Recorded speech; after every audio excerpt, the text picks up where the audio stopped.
Hola a todos, buenos días. En esta oportunidad voy a hablar sobre el aparato reproductor tanto masculino y femenino.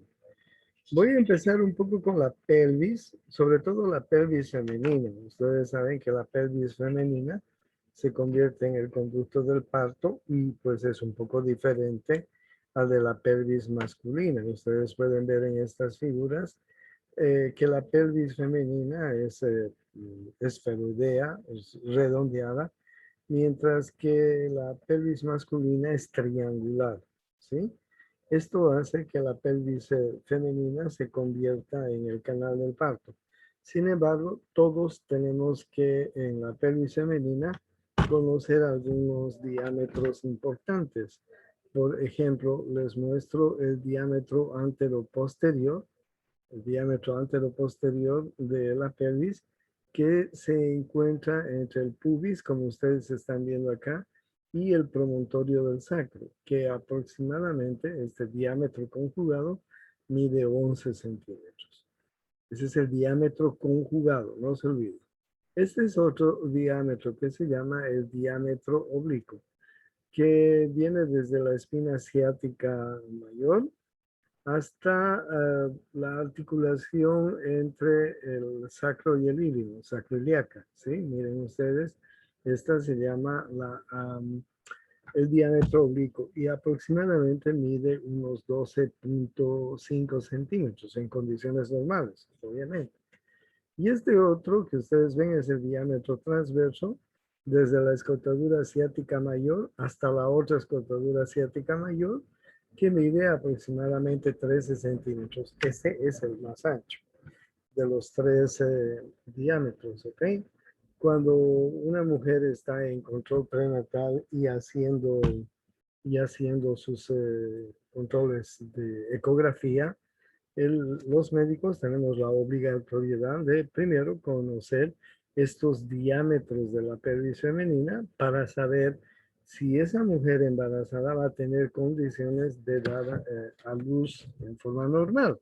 Si los diámetros de la pelvis nos permiten promover un parto normal, pues el parto de esa mujer será normal siempre y cuando sus diámetros estén adecuadamente medidos, ¿ok?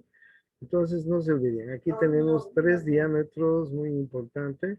Es el diámetro conjugado, que mide 11 centímetros.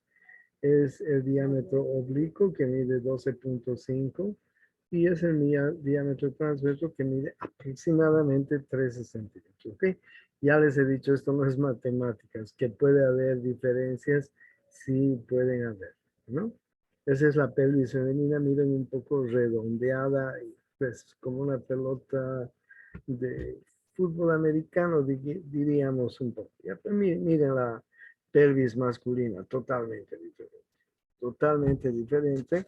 No está hecha para esa función que tiene la mujer y pues sus diámetros pues son totalmente más cortos, más estrechos y pues no vale la pena ni siquiera discutir. Entonces, ahí ustedes están viendo el diámetro transverso, ¿ok? El diámetro transverso y este diámetro que se llama anteroposterior. Bueno, entonces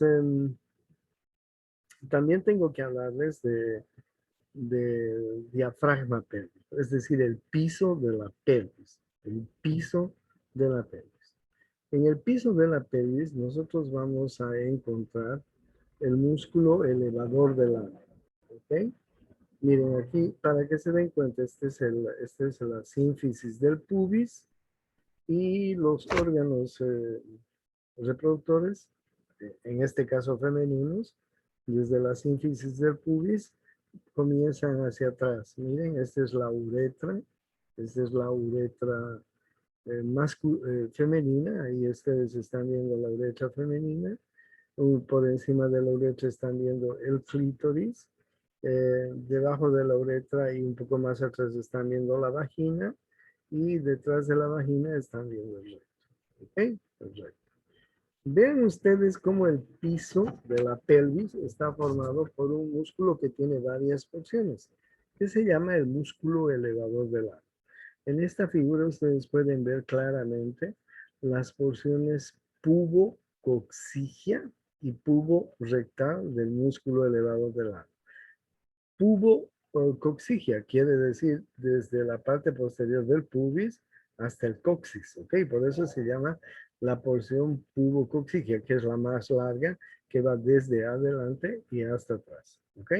Pubocoxigia. La segunda porción es esta otra, que se llama la puborectal, que va desde el pubis, ahí vean ustedes en la parte lateral del pubis, hasta el recto, vean sus fibras musculares, como pues parten hasta el recto y dan una vuelta, y entonces esta es la porción puborectal. No se olviden que la más larga es la pubocoxigia, ¿sí? Y finalmente tenemos esta otra porción que se llama la porción iliocoxigia del músculo elevador del ano, ¿ok? Que va desde el ilion del coxal, de la pelvis, hasta la región eh, del coxis, ¿sí? Iliocoxigia. Entonces, ¿cuáles son las tres porciones del elevador del ano?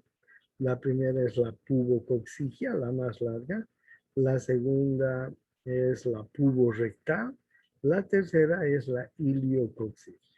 Un poco más atrás, nosotros vamos a ver este otro músculo que se llama el isquiocoxigio, que va desde el isquion del coxal hasta el coxis. ¿Ok? Entonces, miren cómo está formado el piso de la pelvis, tanto en la mujer como en el hombre. ¿Ok? Les estoy mostrando una pelvis, un piso de la pelvis femenina para que ustedes sepan diferenciar cómo están pues acomodados los órganos externos. Ahí está, les vuelvo a repetir. Este es el clítoris, la uretra de la mujer, la vagina, el recto. Y ustedes pueden ver alrededor los músculos que conforman el piso, el piso. No se olviden que el músculo más importante es el elevador del ano con sus tres porciones. Una porción pubocoxigia, una porción puborectal, ¿sí? Y una porción iliocoxigia, ¿ya? Y en la parte más posterior hay otro músculo que se llama el isquiocoxigia. Estos músculos conforman el piso, el piso. Bueno, ustedes pueden ver entonces en cada uno de los órganos que les estoy mostrando, que además estos órganos están formados por diferentes capas, ¿no? Pueden ver aquí como, por ejemplo, la vagina tiene diferentes capas, como, por ejemplo, pues la vagina, les decía, tiene diferentes capas, ¿ya? Como la uretra tiene diferentes capas, entre ellas capas musculares, y el recto tiene capas musculares también. O sea, no se vayan a confundir. Cada uno de estos órganos que están formando parte de los órganos reproductores, pues tienen su capa muscular. Esta es otra vista en la cual podemos ver el músculo elevador del ano con sus tres porciones, como les decía, ¿ya? La pubocoxigia, la puborectal, la isquiocoxigia, ¿sí? Entonces, y más atrás el músculo isquiocoxigia, ¿ya? Ahí están los músculos que conforman el piso. Bueno, y no se olviden además que cada uno de estos, cada uno de estos órganos tiene sus propias capas y entre ellas su capa muscular muy importante, ¿no es así? Hablemos del recto, tiene su capa muscular, hablamos de la vagina, tiene su capa muscular, hablamos de la uretra, tiene su capa muscular, ¿ok? Ahí tienen otra visión de lo que es la parte del piso de la pelvis. Bueno, ya. Entonces, una vez teniendo ese conocimiento, vamos a ir a ver primero órgano reproductor femenino. Les cuento que cuando estamos dentro del útero materno formándonos, aproximadamente hacia la cuarta semana aparecen dos primordios. Dos primordios cuando estamos formándonos, ¿okay? En el útero materno aparecen dos primordios, uno que se llama el conducto de Wolf, ahí están viendo ustedes de celeste, y otro que se llama el conducto de Müller, ¿ok? Miren ustedes, el conducto de Wolf está pintado de celeste, el conducto de Müller está pintado de rojo. Dependiendo de lo que ese nuevo ser que se está formando vaya a ser, hombre o mujer, van a ir desarrollando. Si va a ser hombre, a partir del conducto de Wolf, se va a formar el aparato reproductor masculino. Si va a ser mujer, a partir del conducto de Müller, pues se va a formar el órgano reproductor femenino. Entonces, aquí tenemos el aparato reproductor masculino, cuyo primordio se llama conducto de Wolf, ¿okay? Y aquí tenemos el aparato reproductor femenino, cuyo primordio se llama el conducto de Müller, ¿okay? Esto se produce más o menos entre la segunda, tercera, cuarta semana, ¿okay? Ya hacia la quinta semana ya más o menos ya está bien diferenciado el nuevo sexo de ese nuevo ser que se está formando en el útero materno. Bueno, entonces si se ha formado, si el nuevo ser es una mujer, entonces ahí podemos ver los órganos femeninos que se dividen en órganos internos, órganos reproductores internos y externos. Aquí estamos viendo los órganos reproductores internos, entre los que se destaca, por ejemplo, los ovarios, se destacan las trompas, se destaca la vagina, ¿sí? Esos son órganos internos. Ah, me olvidaba. El útero, ¿no? El útero. ¿Ok? Ovarios, trompas de falopio, el útero, la vagina, son los órganos reproductores internos. Y ahí están ustedes viendo mucho mejor los órganos genitales internos. Los dos ovarios, las trompas de falopio, el útero, y además están viendo ustedes los ligamentos que lo sostienen. Pueden ver un ligamento muy importante, es el ligamento ancho del útero. Miren ustedes, es el más importante. Miren ustedes cómo el ligamento ancho del útero está sosteniendo al útero, ¿sí? Hacia los lados. Son las dos hojas del peritoneo, son dos hojas del peritoneo que han envuelto por adelante, por arriba y por atrás al útero y que se han deslizado hacia los lados. Y ustedes bien pueden ver claramente el ligamento ancho del útero. Ese es el más importante. Hay un ligamento también importante que se llama el ligamento redondo del útero. El ligamento redondo del útero está localizado en el conducto inguinal. Vean ustedes los dos ovarios. Los dos ovarios son dos pequeños órganos que tienen la forma de una almendra, exactamente de una almendra, todos conocen la almendra. Tienen una cara anterior, una cara posterior, tienen una extremidad lateral, una extremidad medial, ¿sí? El ovario, este es el ovario de una mujer que ya ha tenido varias menstruaciones. Ustedes pueden ver que los ovarios a medida que se va produciendo las menstruaciones van quedando de esta manera, ¿no? Con los restos de lo que fueron las ovulaciones.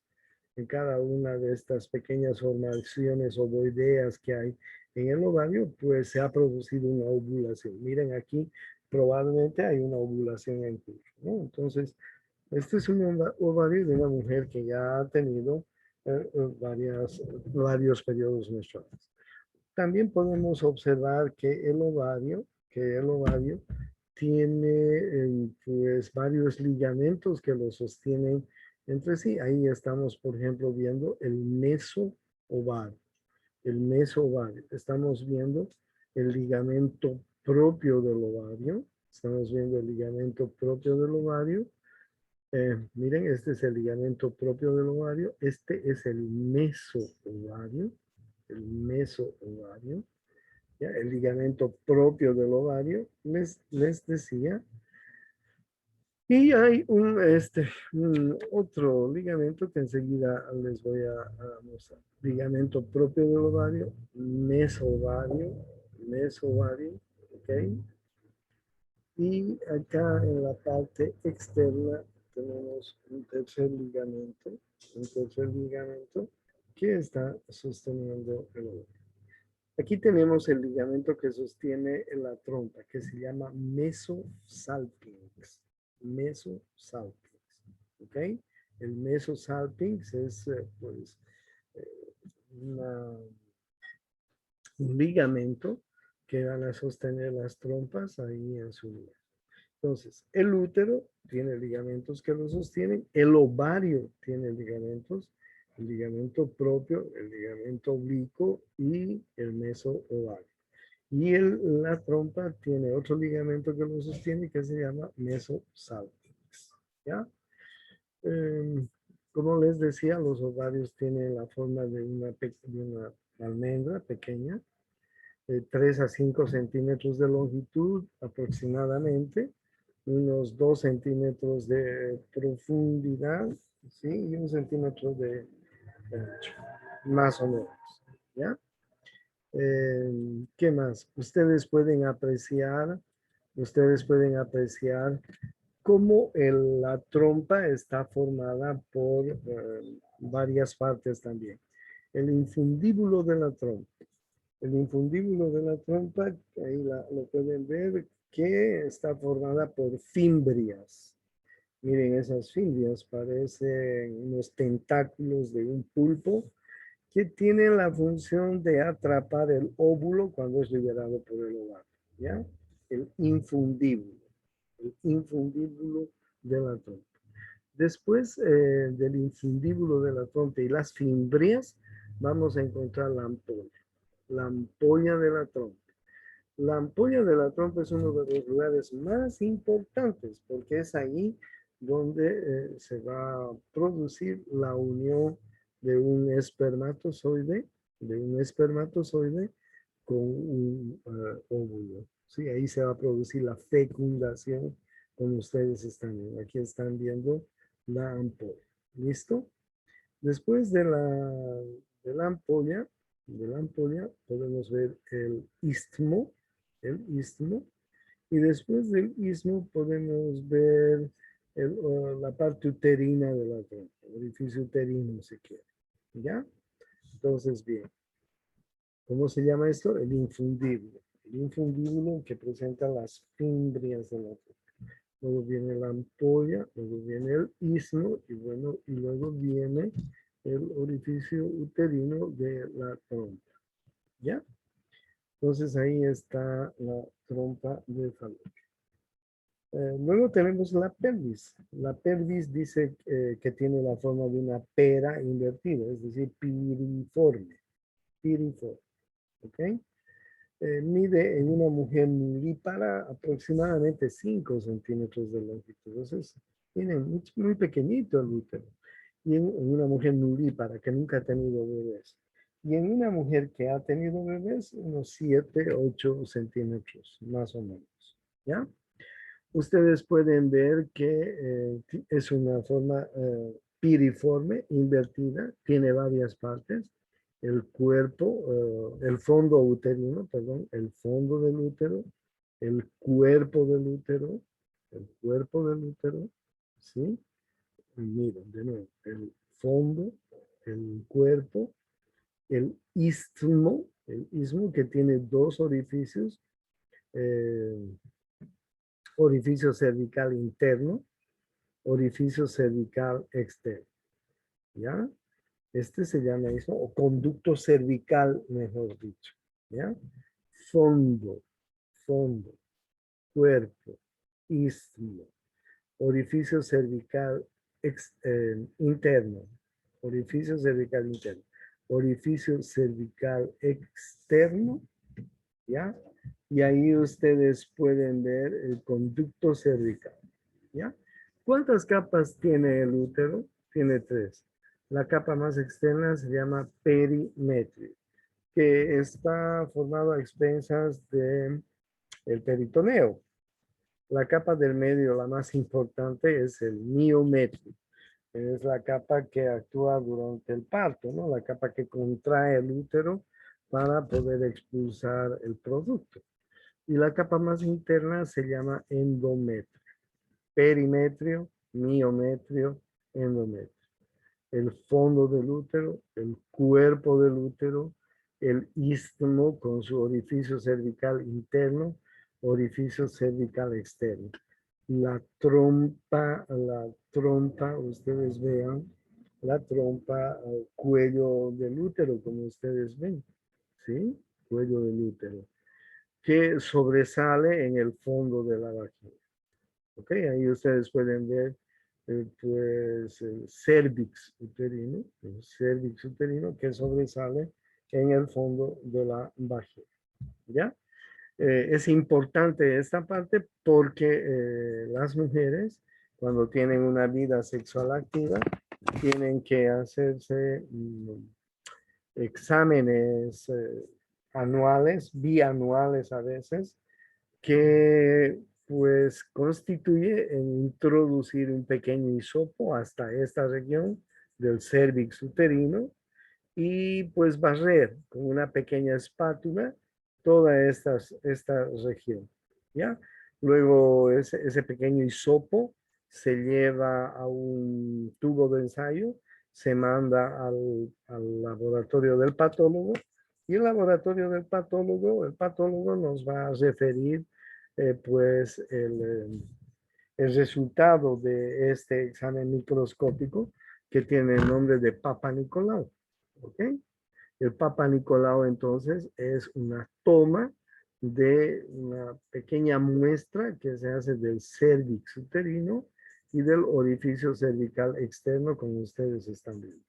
No se olviden que el cáncer del cervix uterino es el primer cáncer que mata a la mujer en el planeta. En el planeta. El cáncer del cervix uterino es el primer cáncer que mata a la mujer en el planeta. Entonces, bien, ahí ustedes tienen las diferentes partes, ¿no? Finalmente, la última parte es la vagina, ¿no? La vagina, ustedes pueden ver la vagina, es un órgano que mide aproximadamente 5 a 7 centímetros de longitud, muy elástico. Está compuesto por varias capas, una capa externa, una capa muscular, una mucosa y una submucosa. Pliegues transversos, como ustedes pueden ver, muy importantes, y está constituido por numerosas glándulas vaginales que tienen la función de secretar una pequeña secreción que sirve para dar protección a la vagina en una mujer cuando llega a la edad sexual. Estas glándulas, pues aparte de dar una pequeña secreción a este órgano, pues sirven también para mantener un pH ácido en la vagina. El pH de la vagina es de 4.5 aproximadamente y pues esa es una de las funciones importantes que tienen las glándulas vaginales. Miren al fondo, podemos encontrar el cervix del útero, ¿no? Con el orificio cervical externo, ¿no? Esa es la partecita que produce el primer cáncer que mata a la mujer, el cáncer de cervix uterino. ¿Sí? Bueno, aquí tienen ustedes una pequeña imagen de cómo se produce el periodo menstrual, ¿no? El periodo menstrual en la mujer tiene dos ciclos. El primer ciclo se llama la fase folicular, el segundo ciclo se llama la fase lútea y al medio está la ovulación que se produce en el día 14. ¿Cuándo empieza un ciclo menstrual? Como todos ustedes ya deben saber, el ciclo menstrual empieza en el primer día de la menstruación. Cuando la mujer está menstruando en su primer día, está empezando el nuevo ciclo menstrual. Esta menstruación dura aproximadamente 3, 4, 5 días, 6 en algunas mujeres, en fin, ¿no? Entonces, bueno, los primeros 4, 5, 3 a 5 a 6 días se produce una descamación de la capa más superficial del endometrio, ¿ya? Y a continuación, pues este endometrio va a proliferar, ¿ya? Esa se llama la fase folicular, ¿ya? ¿Qué es lo que está pasando en la fase folicular? El ovario está madurando un óvulo en su interior. Está madurando un óvulo en su interior. Miren ustedes, desde la primera fase va creciendo hasta llegar al día 12, 13 más o menos, en que se ha formado un folículo de Graf alrededor del óvulo ya casi maduro. Y en el día 14, ese óvulo, ese folículo de Graf va a explosionar y va a liberar a un óvulo ya maduro. ¿Okay? Eso pasa en el ovario. Esa fase se llama la fase folicular. ¿Por qué se llama la fase folicular? Porque en esa fase está creciendo un folículo y ese folículo está madurando un óvulo. Hacia el día 14, ese óvulo ha explosionado y se ha producido la liberación del óvulo. ¿Okay? Esa primera fase se llama fase folicular. En esa fase, en la primera fase, miren ustedes, a medida que el óvulo va creciendo, se va a ir produciendo estrógeno. Miren ustedes cómo el estrógeno ya cuando llega casi hacia el día 12, 13, 14 está en su punto más elevado. ¿Ok? Esto es en el ovario, ¿no? Esto es el estrógeno que produce el ovario en la fase folicular, cuando el folículo está madurando un óvulo. ¿Ya? Hacia el día 14 se produce la ovulación y en los siguientes segundos 14 días se produce la fase lútea. ¿Ok? Ese folículo de Graf se ha convertido en un cuerpo lúteo. En un cuerpo lúteo. Y este cuerpo lúteo que está sobreponiéndose en los segundos 14 días va a ser el encargado de fabricar progesterona. ¿Sí? Miren, en el ovario. ¿Ok? El ovario es el que produce estrógenos y el que produce progesterona. Los estrógenos en la primera mitad y la progesterona en la segunda mitad. ¿Cuál es la función de la progesterona? Preparar el territorio del endometrio para que si un óvulo ha sido fecundado, por un espermatozoide, ese óvulo fecundado se anide en este endometrio y pues ahí pueda ir creciendo un nuevo ser. ¿Ya? Entonces, de esta manera se produce el ciclo menstrual. ¿Ya? Entonces ya les hablaba el último órgano que conforma el aparato reproductor masculino interno. ¿Okay? ¿Cuáles eran los órganos? Los ovarios, las trompas, el útero y la vagina. Hasta ahí estamos bien. ¿No es así? ¿Cuál es la posición del útero? El útero está encima de la vejiga. ¿Ya? Está en anteversoflexión. Miren, aquí está. En la primera figura están viendo en anteversoflexión. Esa es la posición normal del útero. Anteversoflexión. Pues el útero puede estar localizado en una posición diferente, pero eso puede significar de que una mujer no puede embarazarse si el útero no está en la posición adecuada e ideal. ¿Ya? Bueno, ahí están viendo el ovario, entonces el ovario con sus varios elementos que lo sostienen, ¿no? Están viendo el ligamento propio del ovario, están viendo el mesoovario, ¿sí? Y aquí están viendo el ligamento suspensorio del ovario, el ligamento suspensorio del ovario. Y también están viendo el ligamento que sostiene a la trompa, que se llama el mesosalpinx. El mesosalpinx. Están viendo el ligamento ancho del útero están viendo el ligamento redondo del útero. Muy importante. Bueno, entonces ahí está el ovario. Ahí está el ovario en su primera fase, en la primera mitad, en la fase folicular. Un ovocito es envuelto por un folículo y este folículo va a ir madurándolo, ¿sí? Miren, ahí está el folículo primario, secundario, terciario, folículo de De Graaf después. El folículo de De Graaf libera un óvulo ya maduro hacia el día 14 y este folículo se convierte en cuerpo lúteo. En la primera fase se produce estrógenos, en la segunda fase se produce progesterona. No se olvide. ¿Quién es el encargado de producir estrógenos? El ovario. ¿Quién es el encargado de producir progesterona? El ovario. ¿Sí? El folículo a medida que va madurando va a producir estrógenos, ¿sí? En la primera etapa y la progesterona va a producir, perdón, el folículo va a producir estrógenos en la primera etapa, en los primeros 14 días, y la progesterona va a ser producida en los segundos 14 días por el cuerpo. ¿Listo? Así está. Ahora bien, gracias a quién se produce estrógenos, gracias a una hormona que secreta la hipófisis, ¿sí? Que se llama la hormona folículo estimulante, la FSH, ¿sí? Hay una hormona que libera la hipófisis. Acuérdense de la hipófisis, acuérdense que la hipófisis está en la silla turca, en el cráneo, ¿no?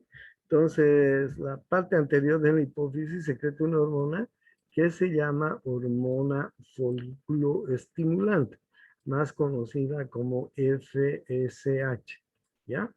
Entonces, esta hormona FSH va a inducir al ovario y va a inducir al folículo a fabricar estrógenos en la primera mitad del ciclo menstrual. La otra hormona que produce la hipófisis se llama la hormona luteinizante, ¿ok? La LH, la LH, que va a actuar en los segundos 14 días y va a actuar sobre el cuerpo lúteo, ¿ya? La hormona luteinizante que está fabricada por la hipófisis, ¿sí? Va a influir en el ovario para que en los segundos 14 días el cuerpo lúteo esté fabricando progesterona. No se van a olvidar, progesterona, ¿ya? Entonces, al influjo de la hipófisis que fabrica FSH, el ovario en los primeros 14 días va a fabricar esto. Al influjo de la LH, que se fabrica en los segundos 14 días, la hormona luteinizante va a influir sobre el cuerpo lúteo para que este fabrique, para que el cuerpo lúteo fabrique progesterona. ¿Listo? Tanto la FSH y la LH, que son fabricadas por la hipófisis, a la vez están inducidas, por el hipotálamo. El hipotálamo es una parte del sistema nervioso que se encuentra encima de la hipófisis. El hipotálamo, fabrica, eh, fabrica los factores liberadores de FSH y los factores liberadores de LH. Entonces, si el hipotálamo fabrica factor liberador de FSH, la hipófisis va a fabricar FSH y le va a ordenar al ovario que fabrique este. Si el hipotálamo fabrica factor liberador de LH, la hipófisis va a fabricar LH y le va a inducir, le va a obligar al ovario a que el cuerpo lúteo fabrique progesterona en la segunda mitad del ciclo. Y es así como se produce el control hormonal. ¿Ok? Bien, hasta ahí vamos a llegar. Después voy a hablarles de los órganos genitales externo.